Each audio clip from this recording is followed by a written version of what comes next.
Okay, so welcome to my channel where I tell stories. And this story is called The Delicious Divine. It happened to me one Christmas Eve many years ago in my life when I was actually a Christian pastor. It was my first Christmas Eve when I was newly out of seminary, and I was so refined with all of my ologies, my theologies and soteriologies and eschatologies. And I was very educated, and I was going to celebrate communion at the 11 o'clock service, which is the moment on Christmas Eve, because the service lets out at midnight. That beautiful, beautiful moment when Christmas Eve becomes Christmas. And so I planned and I planned and I picked my service and my ritual, and when the moment came, everything was perfect, and the candles were lit in the sanctuary, and the choir sang Joy to the World, and we were all getting ready to sing Silent Night, and I got behind the altar, and as is the case in Christian ritual, I lifted up the loaf of bread that had been planned, and I spoke the words, those ancient, lovely words that had been spoken for hundreds and hundreds of years by scores and thousands of us that have stood in the religious roles of priests and clergy, blessing the bread. And then I took my hands and I broke it. And immediately this waft of cinnamon came to my nose, and I began to experience this sensation of sticky. And I realized that something was running down the sleeves of my robe, which I wore for High Holy Days. And as I pulled the bread down to look, I realized that this was not just your average, ordinary loaf of bread from the local grocery bakery. This was gooey cinnamon bread.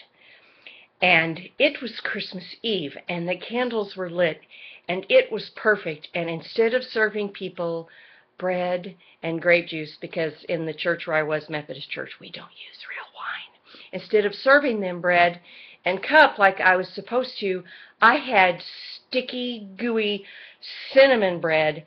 And at 11:45 on Christmas Eve, there wasn't a darn thing I could do about it. I couldn't embarrass the people who'd brought it. I couldn't just run out and get some more. So, after a moment of pure, perfect panic, I started serving it because I didn't know what else to do. And I'm serving people, and inside I'm having this thought going, oh my gosh, it's my first Christmas Eve. What are people going to think? And people are taking communion, and they're going, they're licking their fingers. And I go past this mom, and I serve her a piece, and I say the words, this is body, and then I go to her little boy or son sitting right next to her, and he takes a piece, and I walk on by, and all of a sudden, he dashes out his hand, and he reaches, and he grabs a chunk, and he grabs it back, and the mom is mortified, and I am mortified, and he shoves before I can get it, and just crams it in and starts to eat it. And in that moment, I'm just completely frozen in my panic, because I'm thinking, it's ruined. It's all just ruined. Like my debut into religious service is just ruined. And I froze, and I caught the mom's eye, and she looked at me like she couldn't even begin to know how to apologize. And this tiny little Christmas miracle happened. This tiny little thing. A little tickle inside of me found my sense of humor, which is always just below my skin, and I started to giggle. And that giggle caught my big sense of humor, and I laughed, and then she laughed, and then the boy laughed, and then everybody started laughing, and then everyone was just trying to get that cinnamon, gooey butter stuff off their hands. It was staining my robes, please. And all of my ologies just fell off of me in that moment.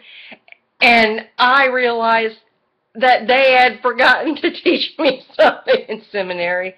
And that God was just absolutely delicious. And that if I could learn something from that little boy, and that's to teach people to want to reach out and grab another piece, well, then I had done my job for this lifetime and for 100 lifetimes more. So get a piece of the divine this Christmas. It's just tasty.